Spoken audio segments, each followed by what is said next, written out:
Good morning. We are delighted to be able to be together this morning, and we want to welcome everyone as we gather. We welcome our guests who are here this morning as well. It's always great to have you. And we're excited that we have Joanne and Tom singing and playing together today. Thank you, Tom. Tom Finch, who is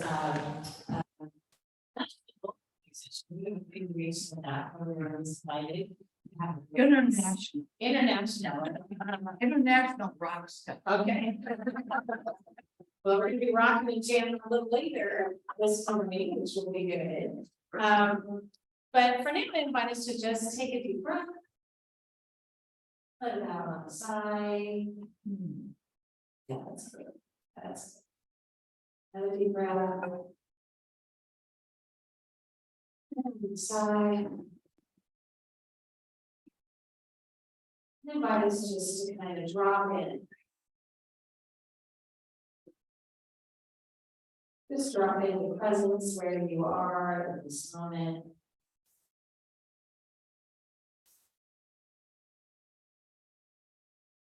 And loving and gracious, Holy One, presence of Spirit in and within all things.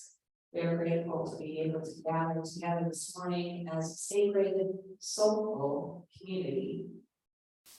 May you guide our hearts and minds together, that what we experience here today may also bless. So we dedicate this service to you. In your many names we pray. Amen.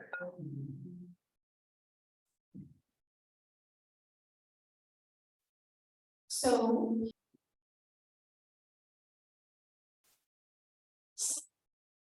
we've been on a bit of a series. As a church community, we are reflecting on who we are and how we want to articulate them to the world.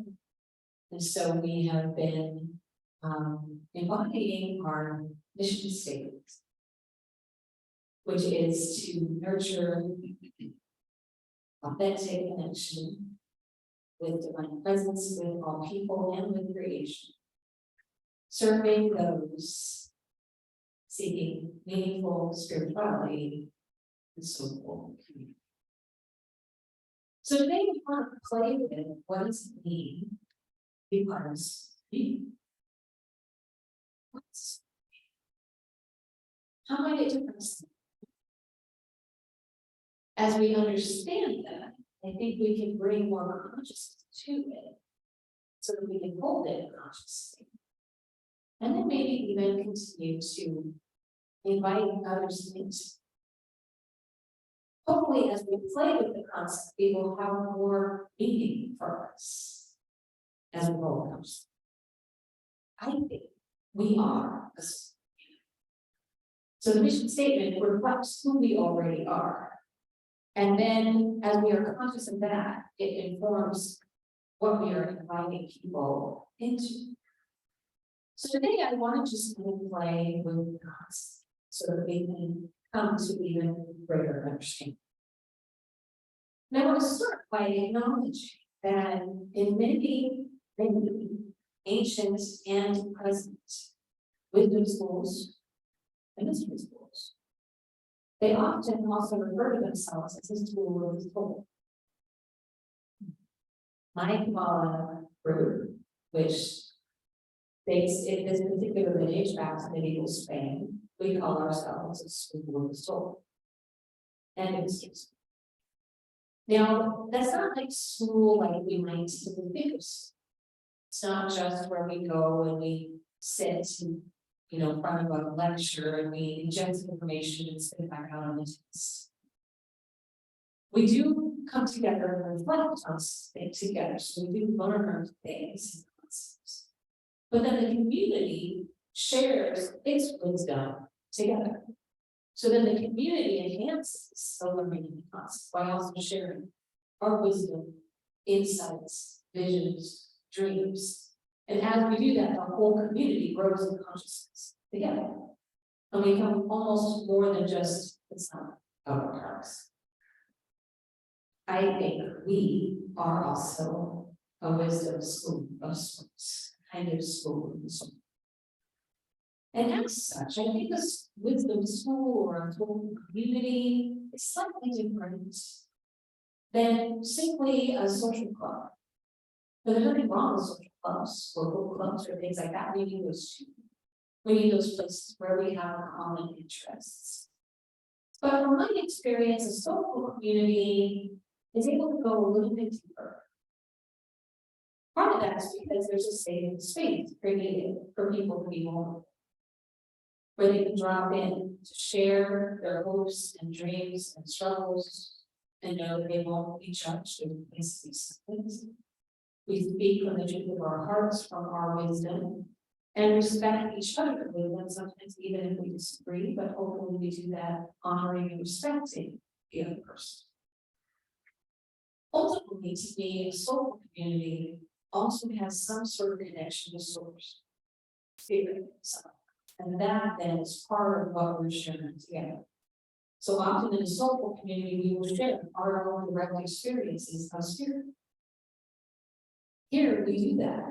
Sometimes when we talk about our experience of spirit in nature, or through animals, or through ancestors, like we did last week, or through our own direct connections, sometimes we might receive a message and actually share that.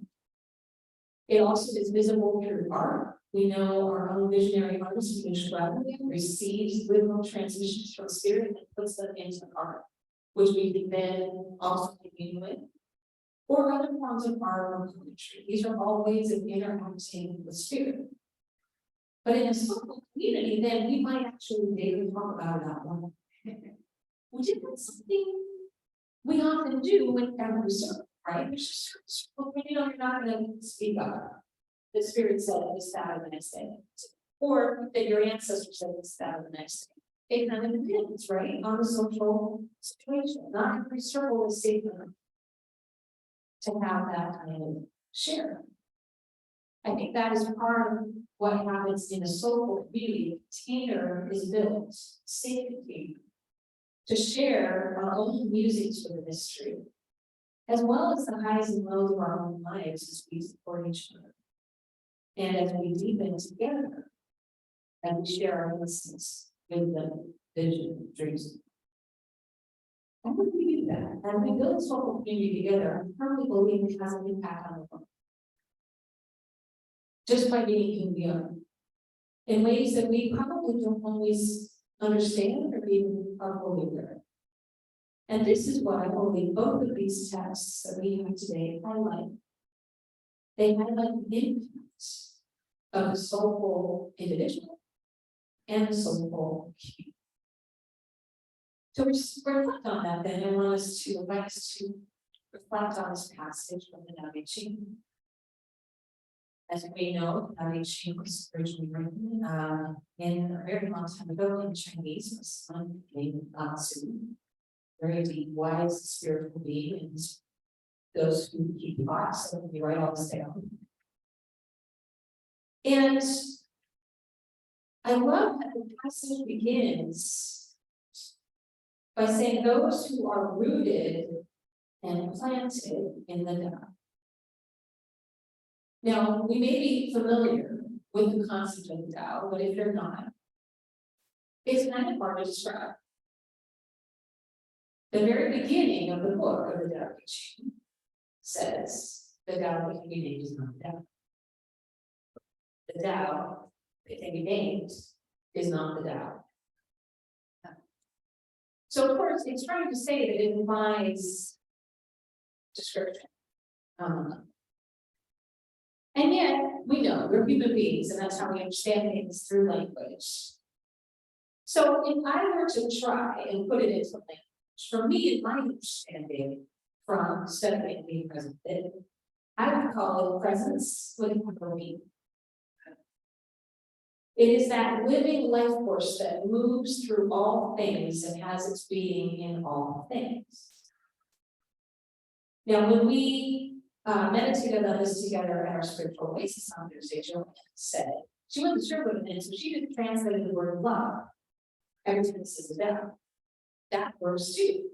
Especially when we understand love as not just a sentimental feeling in our hearts, but the universal, unconditional love of divine presence that's in all things. That was. Linra, her understanding was it sometimes translated as the way. Way as in when we are connected to that presence, the way becomes clear. Or a way of being in the world as we're connected to presence.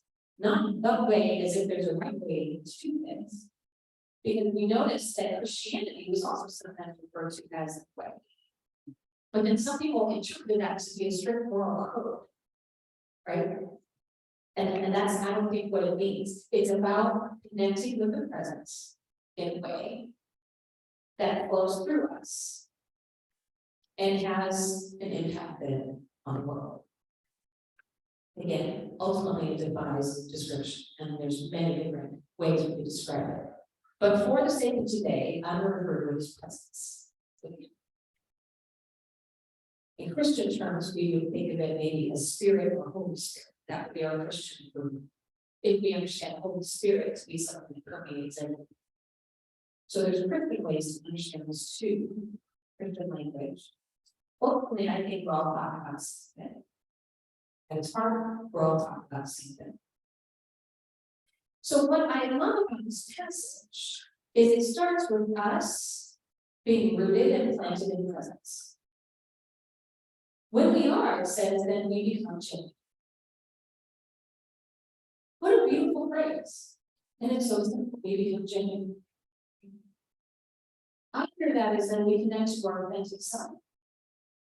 True self, which we would also call our soul. We align with our true self and our deepest soul.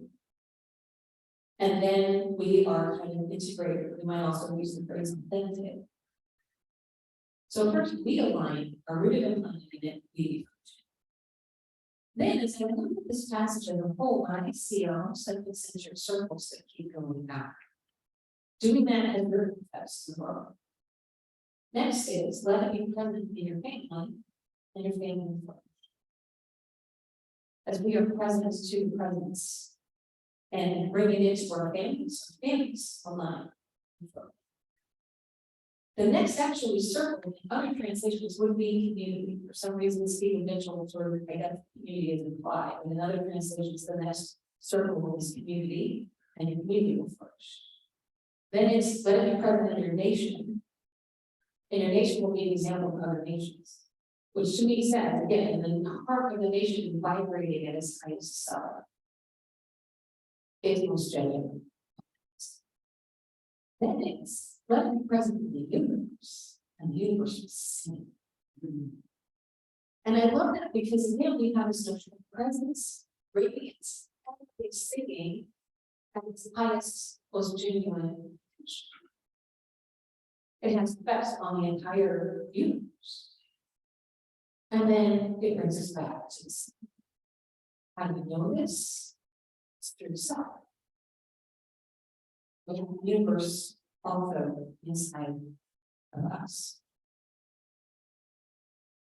I love that Stephen Mitchell's translation said, let it be present. It's like rocking in the present. Other translations of this particular passage actually say,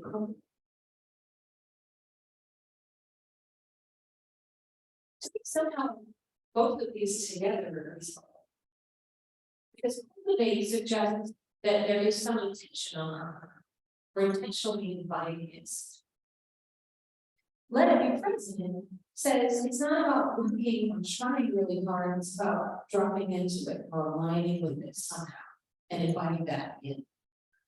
So perhaps there's an invitation, because I have this passage, I have an invitation to intentionally bring in presence to any situation.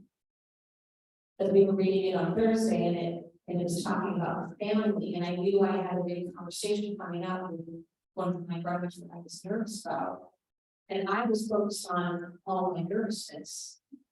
And then I thought, okay, I let this be present in the family and function. So how do I drop into presence intentionally before the phone call and invite presence in the phone call to see what happens next to the house.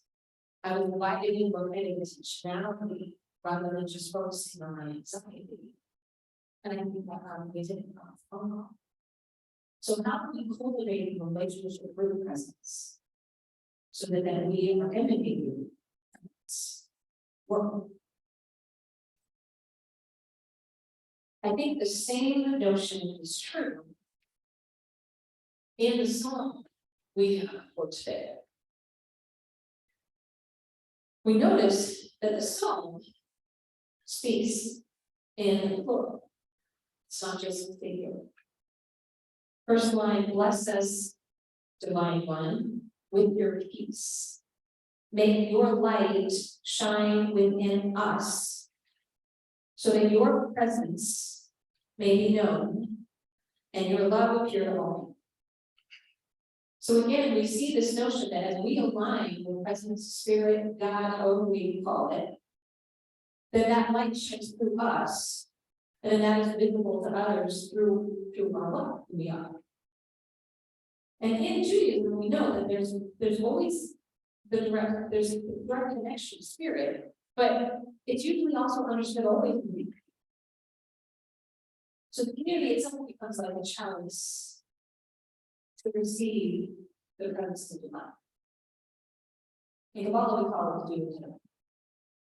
We create a chalice to receive the Dude. It's in the invocation we do every single time we call spirit. Let us draw together, let us gather together, let us harmonize to do better. And there's this, I'll pass it on later, but there's this little image, you can kind of see it. It's actually a person who's rooted like a tree, their feet are like a tree root. And then their heart is a chalice, and it's actually radiating light. And so to me, this image is like what we do individually, and then also what we do together. We literally create a chalice and soul together to hold that consciousness. When we do, in the song, we also see that it has ripples. Then the song starts talking about the nations. Stephen Mitchell takes some liberty in the text, which I think is fine, when he calls out Jew, Christian, Muslim, right? The original text talks about all nations, tribes, and peoples. So he's been trying to push that out in that book. Of course, Islam was not created, or this song's written. That's not the point. Is what does all peoples look like? He gives us a description of. So all peoples then coming together in diversity. And then the result at the end is let wisdom speak in our hearts and justice light ways. As we connect with the presence, we also care about justice, we care about each other, we care about making sure all people have equality and fairness, that we all hold this together, all our peoples, all nations. And then the last line brings us once again back to resonance. Let them all feel your presence and sing out in false joy. To me, that's our presence. And I think that is the impact that the soulful community has in the world. As we resonate with presence, it has an impact on the world in ways that we don't even always realize. We talked a couple months ago about the morning fields, which is that kind of invisible, subtle energy that's a part of everything. And it contributes to the 100 monkey effect. When there were monkeys that learned how to do something, one monkey learned it, and the next monkey learned it, and the next learned it, and then suddenly, all of a sudden, monkeys in another part of the globe are learning how to do these things at the same time when we taught them. That's kind of an understanding of the market people. Sometimes what we think and the ideas that we share together has an impact, whether we realize it. As we unpack some of the doctrine and dogma that might be limiting, we think them energetically, that has an impact. As we shine from the love of our hearts and do justice, offer people the food pantry and LLC and everything else, and just the intention of our hearts here that has an impact. So being community together, aligning with presence, it's not just for us. is the blessing, I believe, to the world. And the other advantage of being in soulful community, spiritual community, is that hopefully it actually makes it easier for us to take into the presence too.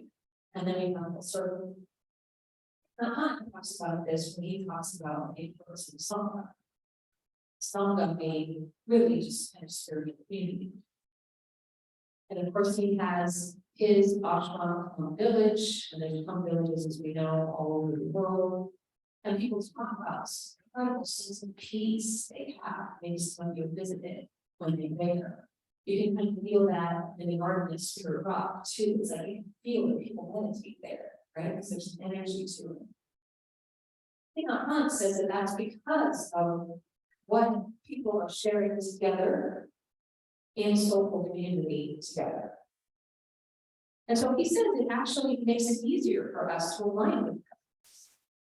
Align with presence is language, but that option is going home. Going home is coming back to our center, okay? Dropping into presence. So in his book, Going Home, Jesus and Buddha as brothers, he said this about the Sangha. The Sangha, the community, is a wonderful home. Every time you go back to the Sangha, you feel that you can breathe easier. You can walk more mindful. And you can more fully enjoy the blue sky, the white clouds, and the sandwich tree of your road. Why? Because the Sangha members going home through walking meditation and doing their daily activities mindfully. They practice mindfulness together, so it's easier. You may find that when you return to the village, you find that with the Sangha, you can practice better than when you were home. There are things that you don't do easily when you are alone. But surrounded by members of the Sangha, suddenly these things become easy. It is not a matter of belief. It is a matter of. So that is, I think, the other advantage of being together. It lightens the load, but it also makes it easier for us to stay connected to presence and the environment. So I invite us just to pause for a moment and just take a deep breath and take all that in. What does it mean for you to connect with presence, to let it come?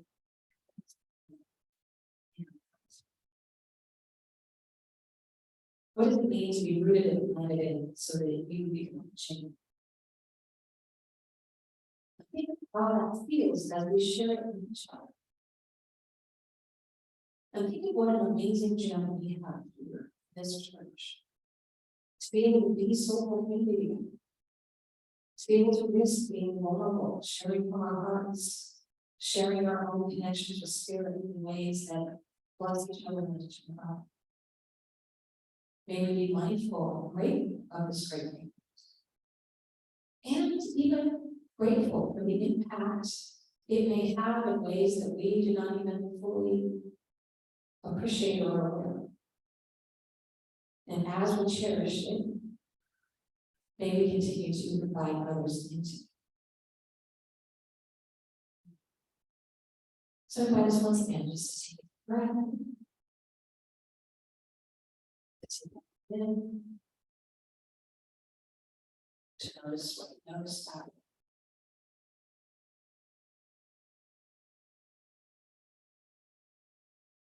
To notice anything that shimmered for you from the Davichi passage or the psalm.